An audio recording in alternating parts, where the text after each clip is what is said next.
Hello students, आज हम basic calculus discussion करेंगे। यानी कि जितना कैलकुलस हमारे फिजिक्स में यूज होता है, आज हम उस कैलकुलस उस मैथमेटिक्स के बारे में पढ़ेंगे। और हमारे फिजिक्स में मैथमेटिक्स सबसे ज्यादा यूज होता है, वो क्या होता है? Differentiation and integration. तो आज हम डिस्कशन करने जा रहे हैं डिफरेंशिएशन। व्हाट इज डिफरेंशिएशन और इसकी नीड क्या हुआ करती है। तो डिफरेंशिएशन यूज हम किया करते हैं किसी भी फंक्शन या किसी भी फंक्शन, समझते हैं आप लोग? फंक्शन जैसे मैंने कहीं लिख दिया y equals to X square plus 2, ये एक फंक्शन हो गया। मैंने कहीं लिख दिया y equals to sine X, ये एक फंक्शन हो गया। इसको y लिख सकते हैं या एफ एक्स करके लिख सकते हैं, हम एफ एक्स भी लिख देते हैं, y भी लिख देते हैं। ये सब क्या एल्जेब्रिक फॉर्म में हो, ट्रिग्नोमेट्रिक फॉर्म में हो या लॉग करके हो, ये सब क्या होते हैं? ये फंक्शंस होते हैं या कोई और क्वांटिटी हो सकती है। हम यहाँ फिजिक्स पर इसका एप्लीकेशन पढ़ रहे हैं, तो हम ये कहेंगे कि हमारे पास कोई भी फिजिकल क्वांटिटी है और उस फिजिकल क्वांटिटी में चेंज हो रहा है। क्या हो रहा है? चेंज हो रहा है। तो स्मॉल से स्मॉल चेंज जो किसी क्वांटिटी में किसी दूसरी क्वांटिटी के रेस्पेक्ट में हो रहा है, वो डिफरेंशिएशन की हेल्प से फाइंड किया जा सकता है। Means to differentiate any quantity means to find the small change with respect to any other quantity. यानी किसी भी क्वांटिटी में अगर मैं स्मॉल चेंज फाइंड करना चाहता हूं, तो मतलब मैं वहां डिफरेंशिएशन ही कर रहा हूं। फॉर एग्जांपल, हम ये पढ़ते हैं कि speed equals to distance upon time हुआ करता है। Speed equals to distance upon time. तो इसको हम कैसे डिफाइन करते हैं? The rate of change of displacement. क्या है ये? The rate of change of displacement या the rate of change of distance. तो रेट वर्ड का मीनिंग क्या है? Change of distance with time. यानी कि the change in distance with time is called speed या the change in displacement with time is called velocity. तो मतलब यहाँ मैं चेंज फाइंड कर रहा हूं और ये चेंज अगर बहुत छोटा है, यानी कि टाइम इंटरवल बहुत छोटा है, बहुत छोटे टाइम के लिए अगर मैं इसको चेंज कर रहा हूं, तब हम इसको इस तरह से लिख देते हैं ds अपॉन dt। तो इसे क्या पढ़ते हैं? Derivative of f। ये क्या पढ़ा जाता है? डेरिवेटिव, डेरिवेटिव ऑफ f, यानी डिस्टेंस का डेरिवेटिव। यानी यहाँ इसका मीनिंग है हम डिफरेंशिएशन कर रहे हैं डिस्टेंस का विद टाइम। यानी कि हम फाइंड कर रहे हैं चेंज इन डिस्प्लेसमेंट या डिस्टेंस विद टाइम। तो जहां पर भी ये ds अपॉन dt लिखा हुआ है, तो मतलब ये हो गया ये d ओवर dt, ये है हमारे पास डिफरेंशियल ऑपरेटर। इसे क्या हम जानेंगे? हम डिफरेंशियल ऑपरेटर। यानी कि d over dt, difference, d for differentiation या डेरिवेटिव कहते हैं, या हम कह सकते हैं चेंज हो रहा है किसके रेस्पेक्ट में? dt। अब ये t के रेस्पेक्ट में भी हो सकता है, x के रेस्पेक्ट में भी हो सकता है, यानी कि किसी के भी रेस्पेक्ट में चेंज है वो यहाँ लिखा जाएगा। सपोज करो अगर हमने ये लिख दिया dx अपॉन dt, तो ये क्या रिप्रेजेंट कर रहा है? अब ये रिप्रेजेंट कर रहा है change in x with time, change in x with time. यानी कि टाइम के साथ में चेंज कर रहा है किसको? x को। इसी तरह से अगर मैंने लिख दिया ds या ds अपॉन dt था, ds अपॉन dt, तो क्या रिप्रेजेंट करेगा? Change in distance with time.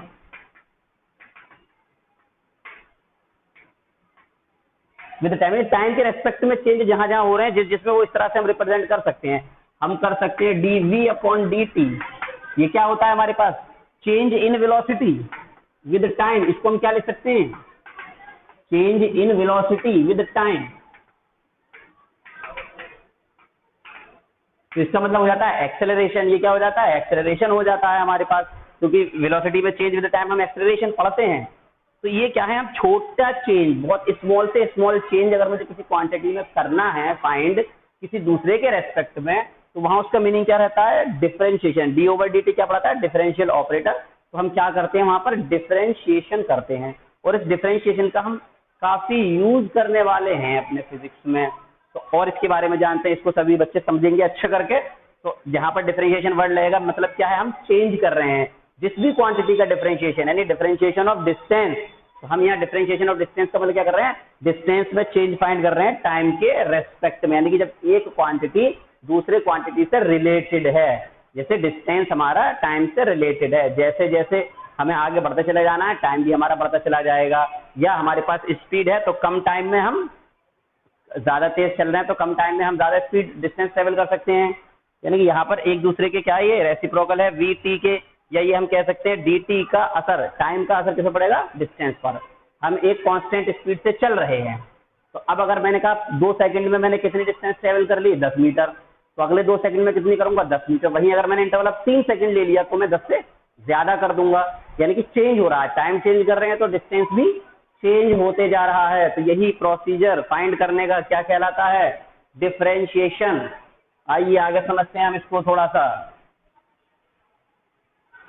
इसको हम दूसरे फॉर्म में भी लिख सकते हैं, यानी कहीं पर भी किसी भी चीज का चेंज। अब अगर मैंने कहीं लिख दिया dy अपॉन dx, तो ये क्या बताएगा, change in y with respect to x, change in y with x।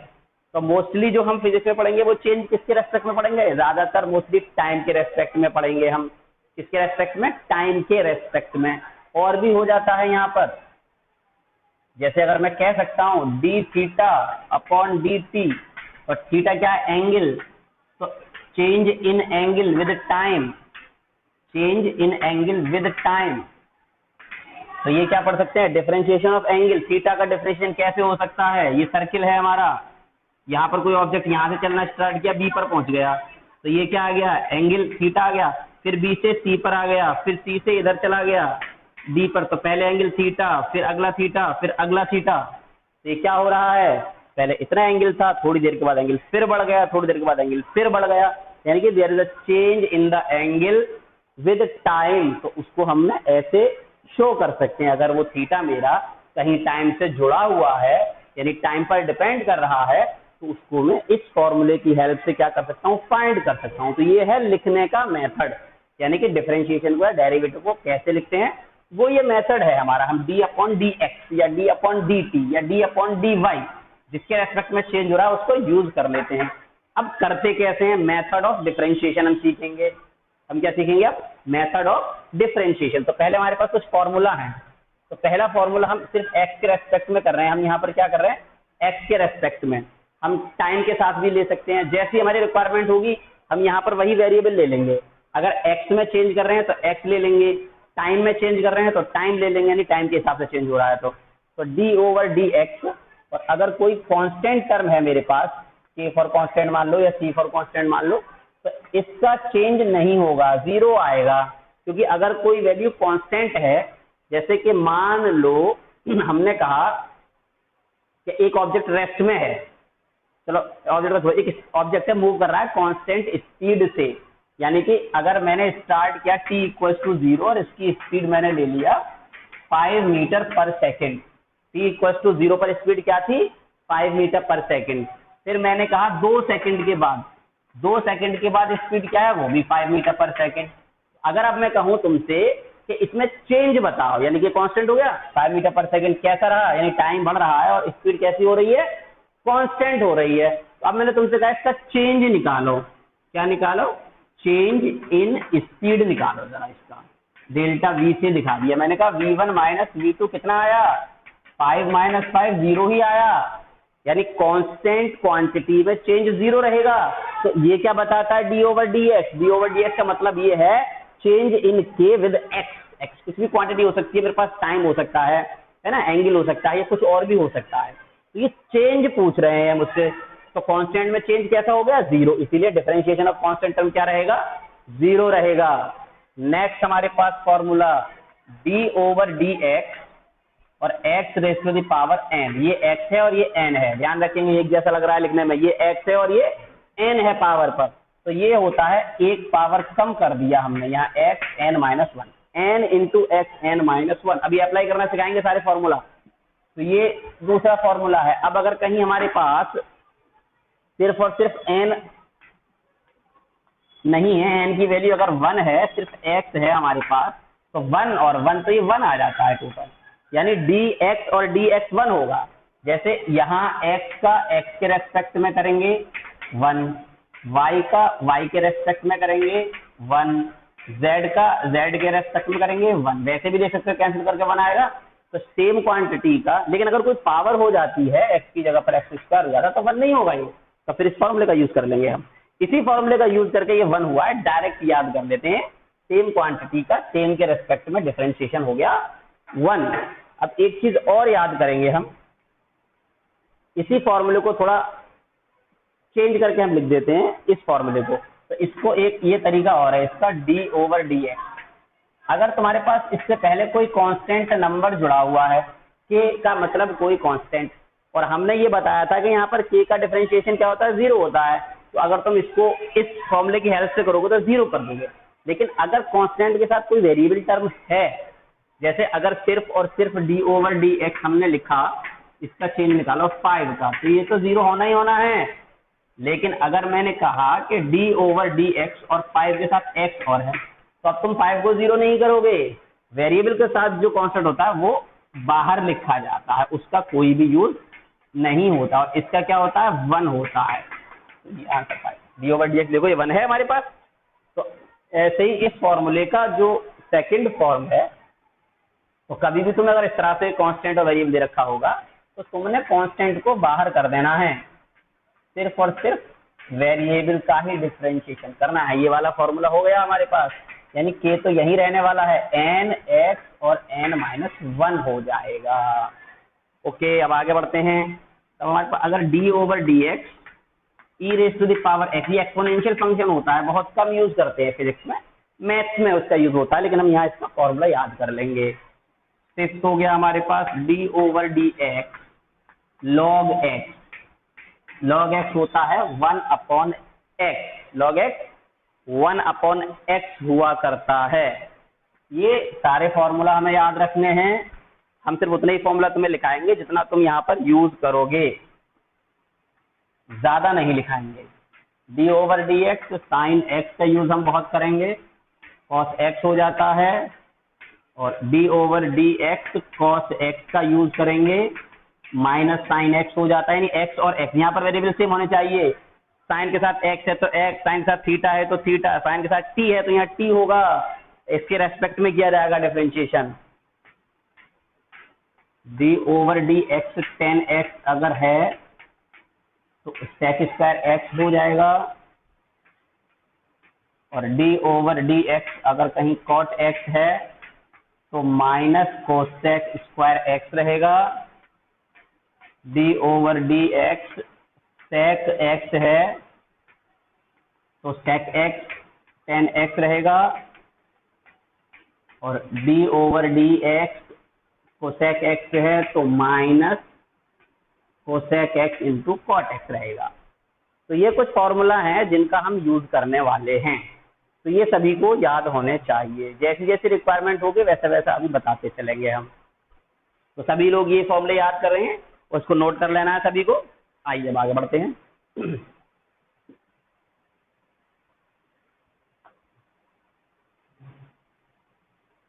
और ये हर एक स्टूडेंट को आना चाहिए डिफरेंशिएशन, क्योंकि अब हर जगह फिजिक्स में ये यूज होने वाला है आप लोगों के लिए, तो इसलिए इसको अच्छे से समझ लेना है सभी बच्चों को।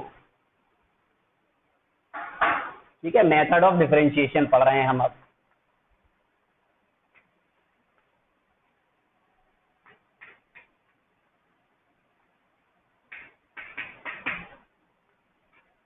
मेथड ऑफ डिफरेंशिएशन, तो डिफरेंशिएशन का क्या मेथड रहेगा, अब इसको हम क्वेश्चंस की हेल्प से करेंगे। हमने क्वेश्चन लिखा,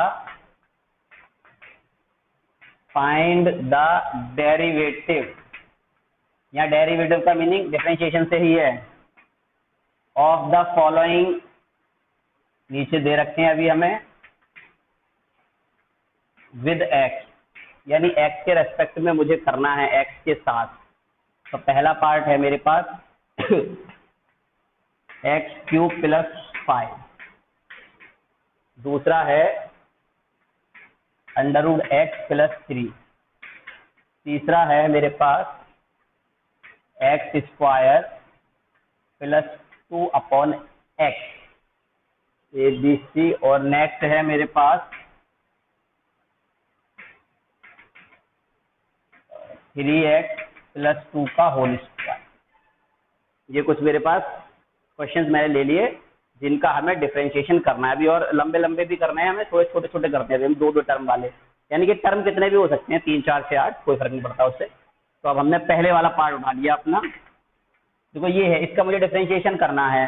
तो पहली चीज याद रखेंगे कि हमारे पास जो होगा ना कुछ इस तरह से होगा, इसको कुछ मान लो अपनी तरफ से, ये x की टर्म में है तो इसे y मान लो। चलो यहाँ पर y इक्वल्स टू मैंने मान लिया ना, कोई एक क्वांटिटी दूसरे के रेस्पेक्ट में हुआ करती है, यानी ये y में चेंज है, यानी कि यहाँ पर देखो अगर तुम x की वैल्यू चेंज करते चले जाओगे तो y नहीं चेंज होगा। जैसे सपोज करो कभी तुमने दे रखा था y equals to X plus 1 दे रखा है, तो अब मैंने तुमसे कहा x की वैल्यू 1 लगा दो, तो y की वैल्यू क्या जाएगी 1 प्लस 1 2। फिर मैंने कहा x की वैल्यू 2 लगा दो, तो y की वैल्यू क्या जाएगी 2 प्लस 1 यानी 3। तो इसका मतलब क्या हो रहा है कि जैसे जैसे तुम x को चेंज करोगे वैसे वैसे y की वैल्यू चेंज हो रही है। पहले 1 था तो 2 हो गया, अब 2 था तो कितना हो गया 3 हो गया। तो मतलब x की वैल्यू चेंज करने पर y की वैल्यू चेंज हो रही है। y depends on x, y x पर डिपेंड कर रहा है, तो हमें ये चेंज ही फाइंड करना है कि स्मॉल से स्मॉल चेंज भी हम निकाल सकें। तो अब यहाँ देखो, तो y का x के रेस्पेक्ट में चेंज निकालेंगे तो डिफरेंशिएट कर दो इससे। यहाँ क्या लिखेंगे हम, डिफरेंशिएट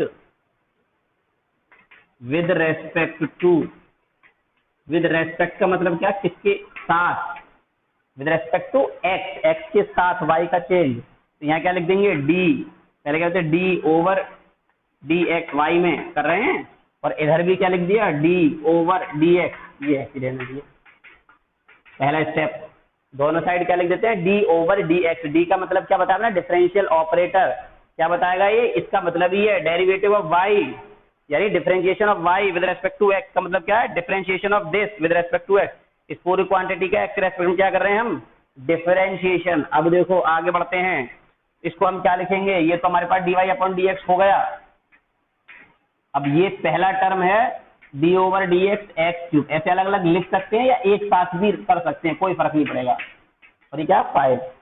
अब याद करें फॉर्मूला, तो ये हमने बताया d ओवर डी एक्स, सभी लोग गौर से समझेंगे, ये बहुत इंपॉर्टेंट रूल है हमारे पास, n x n minus 1, n यानी कि n x n माइनस 1। अब यहाँ देखेंगे हम n की वैल्यू x की पावर n, x की पावर n, n की वैल्यू क्या आ गई मेरे पास 3, n की वैल्यू क्या आ रही है 3 आ रही है n की वैल्यू। तो सभी देखेंगे ये क्या है, n से मल्टीप्लाई पहले, यानी कि पहले 3 फिर x एज इट इज रहा। अब यहाँ क्या किया 3 माइनस 1, यानी n माइनस 1 जो भी पार है उसमें से 1 माइनस करना है, यानी एक कम कर देना है। तो ये क्या हो जाएगा 3 माइनस 1। Is that clear? देख लें दोबारा, फॉर्मूला मैच करने हैं कि ये जो हमारे पास है किस फॉर्मूले को मैच कर रहा है, कौन सा फॉर्मूला इसमें हमारा मैच हो रहा है। तो ये formula d over D x X to the power n वाला फॉर्मूला मेरा मैच कर गया। तो क्या करता है n x n माइनस 1, जो पावर है उसका मल्टीप्लाई और उसमें से एक कम कर दिया मैंने, तो जो पावर 3 था उसका मल्टीप्लाई एक कम कर दिया प्लस।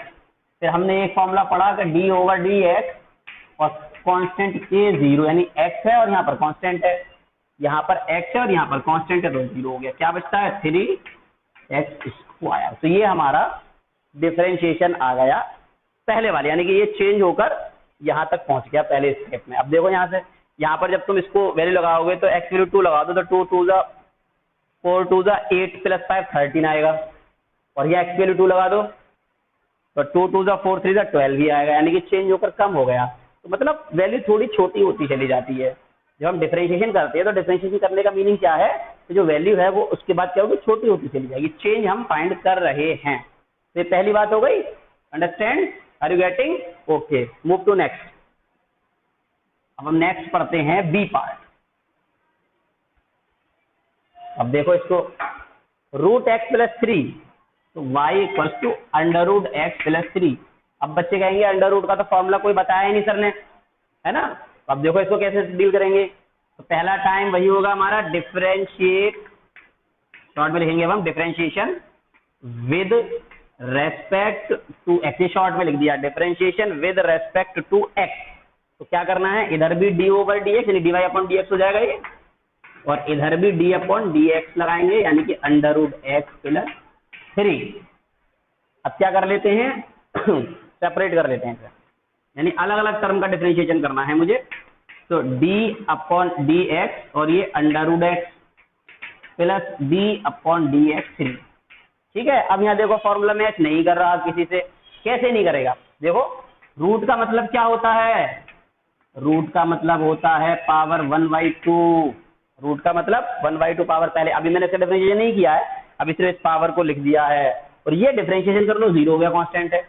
अब देखो इसमें फिर ये लगा दो x की पावर n, अब n की वैल्यू कितनी है हमारे पास 1/2, n की वैल्यू कितनी है 1/2, तो ये हो गया 1/2 x ऊपर 1/2 -1, क्या हो गया 1/2 -1। आगे आ जाओ, तो 1/2 में से 1 माइनस करेंगे तो क्या रह जाएगा, तो ये 1/2 ऐसे रहेगा, 1/2 में से 1 माइनस करेंगे तो -1/2 रह जाएगा। तो ये हाफ है, ये 1 है, हाफ -1, हाफ बचेगा लेकिन माइनस का बचेगा। तो इसको रेसिप्रोकल कर लो, पॉजिटिव कर लो, x की पावर 1/2, और इसको लिख दो 2√x, क्योंकि 1/2 का मतलब √x, तो ये डिफरेंशिएशन इसका आ गया। तो अब यहाँ से तुम एक रूल और बना सकते हो। अब ये जो तुमने इतना बड़ा किया, यानी कि √x को इतने एक के बाद एक 2 3 4 5 6 स्टेप में किया, इसको हम बस ऐसे याद कर लेते हैं कि d/dx, और कहीं पर भी अगर √x है तो इसको तुम 1/2 √x लिख डालो, याद कर लो। देखो ये प्रूफ भी है तुम्हारे पास, ये √x ही तो था, d/dx √x क्या लिखा था 1/2 √x, तो ये तुम डायरेक्ट फॉर्मूला भी याद रख सकते हो और अप्लाई कर सकते हो अपना जहां डिफरेंशिएशन का यूज हो वहां पर। Is that clear? सभी में सेम रूल लगाएंगे हम। अब देखो आगे बढ़ते हैं, इसको मिटाने जा रहे हैं हम, फिर आगे बढ़ते हैं हम सी पार्ट पर।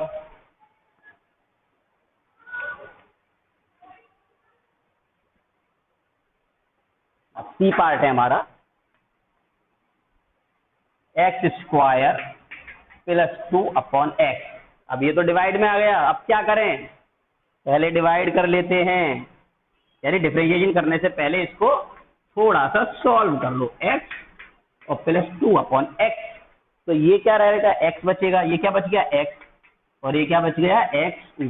हमेशा रेसिप्रोकल कर लो, जब भी ऊपर x² रखा हो, x⁵ रखा हो, x⁵ रखा हो, तो ऊपर करके माइनस में ले जाओ इस टर्म को।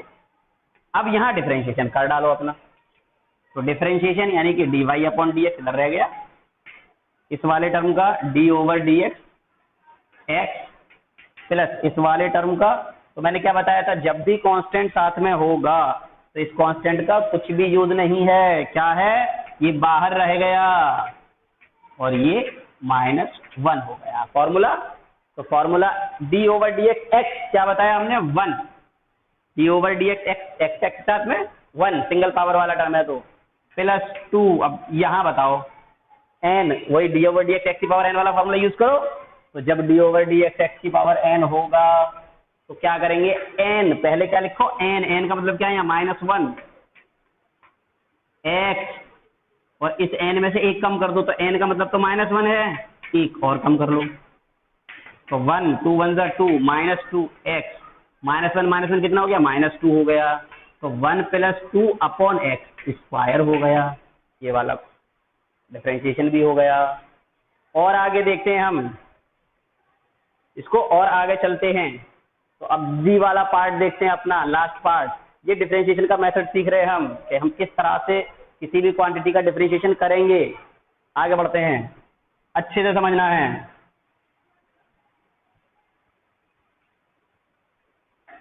अब यहाँ पर हमने y लिया, डी पार्ट में हमारे पास y है 3x + 2 whole square.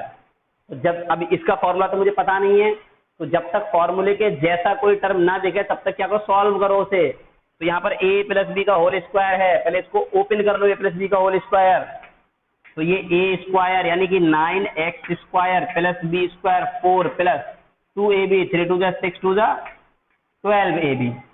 Is that clear? अब कर लो डिफरेंशिएशन, तो यहाँ लिख दो dy/dx। क्या बताया हमने, कांस्टेंट है वेरिएबल के साथ में, कांस्टेंट को बाहर, d/dx x² प्लस ये खाली कांस्टेंट है, इसको ऐसे लिखो, प्लस वेरिएबल और कांस्टेंट है तो कांस्टेंट बाहर, वेरिएबल को लिखो से। चलो आ गया, इधर तो ये सेम रहता है dy/dx। अब इधर क्या करना है, 9 ऐसे रहेगा x⁴n, तो 9 को तो ऐसे रखा, x⁴n यानी 2 को पहले, n पहले आ गया, x एक पावर कम कर दिया। Is that clear? N x N minus one, n x N minus one, constant आ गया तो 0 प्लस 12, ये तो कांस्टेंट है, d over D x x 1, तो सभी में फॉर्मूला यूज, 9 2 जा 18, पावर कितनी बचेगी 1, यानी एक्स बचता है, ये 0 हो गया 12 हो गया। तो ये हमारे पास कुछ एग्जाम्पल्स थे जहां हम सिंपल डिफरेंशिएशन यूज कर रहे हैं। अभी इसके आगे थोड़ा सा और डिफरेंशिएशन अभी हम यूज करेंगे, साइन कॉस टेन वाले वैल्यू लगाएंगे, लॉग वाई लगाएंगे, एक्स वाली लगाएंगे, तो उन सब का डिफरेंशिएशन हमें करना है, अच्छे से समझना है सभी को डिफरेंशिएशन। तो इसके बाद कुछ और फंक्शंस हैं जिनका हम डिफरेंशिएशन करते हैं। चलिए तो